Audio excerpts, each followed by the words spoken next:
26th head coach in Clippers franchise history. Lue, of course, had previously coached in Cleveland for 4 seasons, winning a championship in 2016, and spent last season as an assistant on Doc Rivers' staff.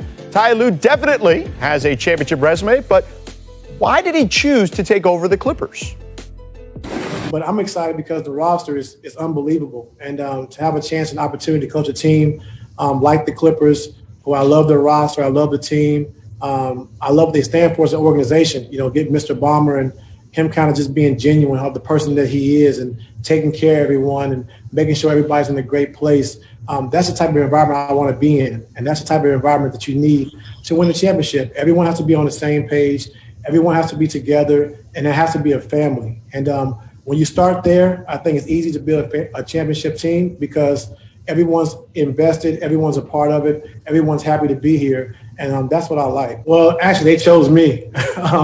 You know, it feels good to be wanted. You know, I think winning the championship and going to 3 straight finals as the coach and sitting out, you know, last year and kind of collecting my thoughts and doing a lot of film work, looking at a lot of different teams play, a lot of coaches and what they were doing. And for me to be here, they chose me, and it feels good to be wanted. I don't blame him. It always feels good to be wanted, right? So, Perk, Lue knows his way around a super team, obviously. So how does his promotion to head coach affect this Clippers squad going into next season?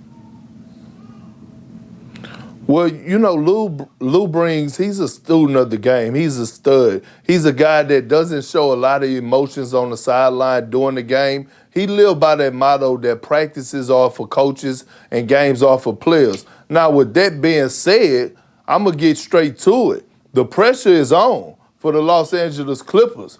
You heard Steve Ballmer at the start of the show. They have the best coach in the game of basketball, which I don't agree with. I believe that's Eric Spoelstra, but Ty Lue is a stud. The Clippers have 0 excuses this year. It's championship or bust. Ty Lue just said that they have a talented roster, that they have all the pieces, that they're a family. Well, they're going to have to show it this year, and the pressure is on him. The pressure is on the Clippers organization. The pressure is on the players, Kawhi Leonard and Paul George. 0 excuses. It's championship or bust. Look, Perk played for Ty Lue in Cleveland. I covered that Cavs team on a daily basis for years with Ty Lue as a coach. We both know he is an excellent coach, but he's got a problem here. And that problem is there's a disconnect on that roster. And it's not clear where the disconnect is. Is it because they had injuries? Is it because there's an issue between the holdover players and the new players? Is it a matter of holding the star players to a certain level? Is it a matter of a mismatch on the roster? There was obviously something that went haywire, and Ty Lue is going to have to dig in, and he's got no excuse not to know because he was sitting there. He's going to have to dig in the next few months, identify the problem, and correct it because this team, as Perk said, has no excuses. There is nothing on this team that isn't there to be a championship team, and Ty Lue's going to have to roll his sleeves up, and there will be no answer other than championship where this will be deemed a good job. Perk, Brian brings up a good point, and we heard Ty mention that too in his press conference that we just rolled out, which is the togetherness aspect of this. How does he start building that camaraderie, that chemistry off the floor, which seemed to be an issue last season and affected their play on the court too? Well, George, first of all, I've been preaching this. They don't have a leader. Kawhi Leonard is a great player, but he's not a leader.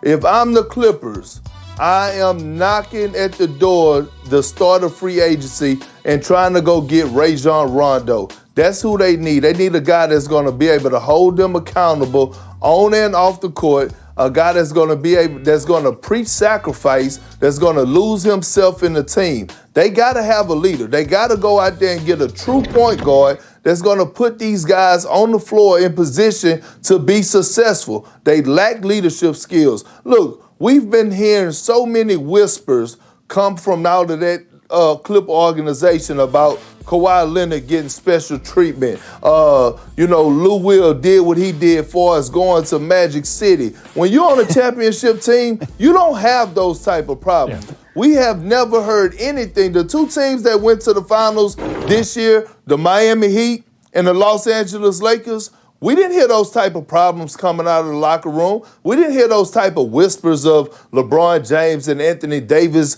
getting special treatment. We didn't hear about Jimmy Butler getting special treatment. No, you need leaders in that locker room. Miami had Udonis Haslem and Andre Iguodala. They had Jimmy Butler. The Los Angeles Lakers had multiple leaders, LeBron James, Rajon Rondo, Jared Dudley, JaVale McGee, and they were able to police themselves, and that's what the Clippers need. Yeah, they definitely need some leadership. I think we all can agree on that, no doubt. All right, coming up next, speaking of leadership, the Rock.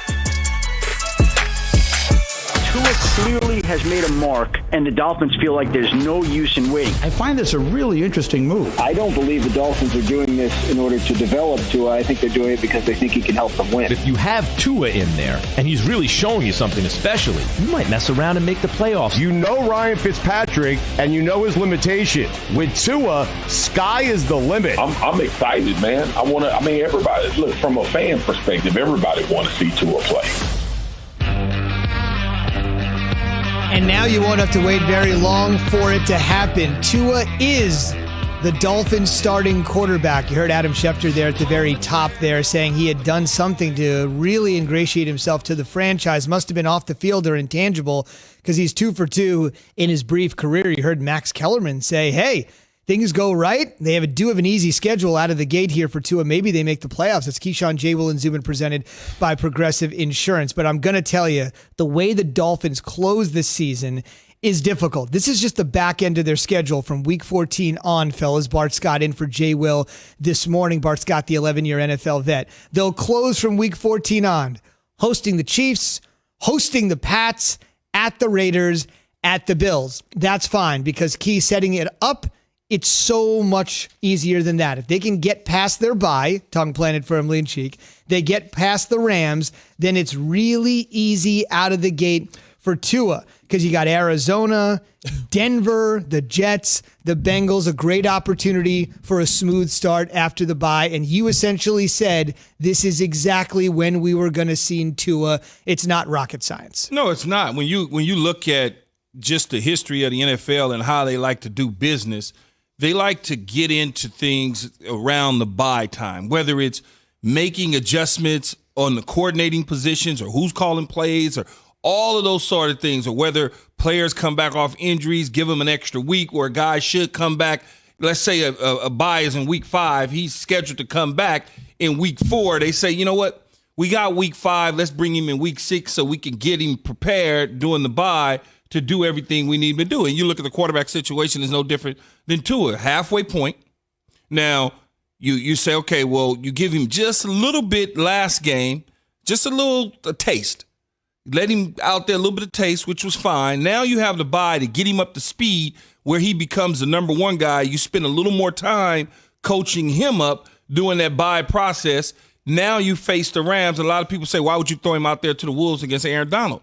No, you're not. You're not throwing him out there